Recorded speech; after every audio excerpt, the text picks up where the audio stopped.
बड़ी खबर एक और पहले दर्शकों को बता देते हैं, फिर हमारे मेहमानों का भी रुख करेंगे और हमारे सहयोगियों का भी। उत्तराखंड में सभी 70 सीटों पर वोटिंग शुरू हो चुकी है।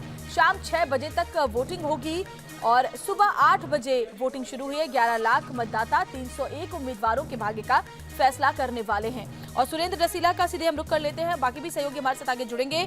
सुरेंद्र रसीला, 8 बजे से मतदान शुरू हुआ है। जाहिर तौर पर बड़ी चुनौती चुनाव आयोग के सामने ये भी रही है हमेशा से, क्योंकि मौसम खराब है, बर्फबारी लगातार हो रही है कई इलाकों में। ऐसे में जो वोटर्स हैं उन्हें मतदान केंद्रों तक पहुंचाना, मतदान की तादाद बढ़ाना, ये एक बड़ी चुनौती के तौर पर चुनाव आयोग के सामने है। देखिए, बिल्कुल श्वेता, पहाड़ी राज्य है, इसलिए 1 घंटा देरी से मतदान शुरू हो रहा है।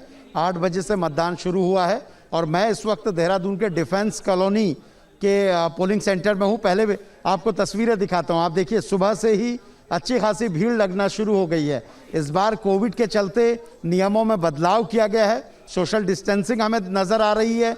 लोगों को पहले ग्लव्स दिए जा रहे हैं, सैनिटाइजिंग का पूरी व्यवस्था की गई है और ये तमाम व्यवस्थाओं के बाद आपको इस तरह से लोग यहाँ वोट डालने के लिए पहुँचते हुए नज़र आ रहे हैं। क्योंकि डिफेंस कॉलोनी का वोट है, सेना से जुड़े हुए परिवारों का वोट है, तो अधिकतर लोगों का ये कहना है कि हम सशक्त राष्ट्र के लिए वोट डाल रहे हैं। और दूसरी बात आपको ये बताऊं कि पहाड़ों में कई पोलिंग बूथ ऐसे हैं जहां पोलिंग पार्टीज को भेजने में बड़ी मशक्कतें लगी हैं।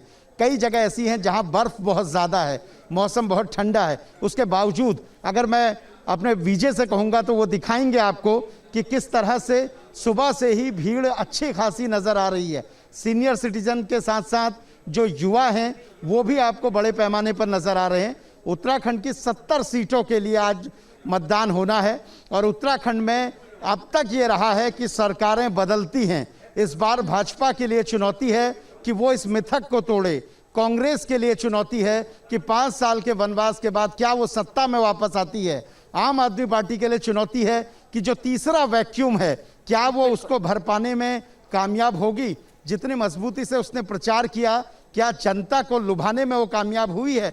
ये तमाम चीजें हैं जो इस बार के मतदान में कहीं ना कहीं एक चर्चा का विषय भी रहेंगी। सुथरा चेहरा है वो कितना असर डालता है इन चुनावों में, ये भी देखना दिलचस्प होगा। देखिए, हमारे साथ हमारे खास मेहमान एनके सिंह भी जुड़े हुए, वरिष्ठ पत्रकार, साथ ही मोहित राज दुबे लाल कुआं से जुड़े हुए हैं, साथ ही हमारे तमाम सहयोगी जुड़े हुए हैं। मणिदीप हमारे साथ बरेली से जुड़े हुए हैं, सुरेंद्र रसीला भी मेरे साथ मौजूद हैं और साथ ही हमारे साथ विकास चंद्रा भी जुड़े हुए हैं। फिलहाल एक छोटे से ब्रेक के लिए रुकेंगे, जल्द लौटते हैं। सबसे बड़ी कवरेज न्यूज नेशन पर लगातार जारी है।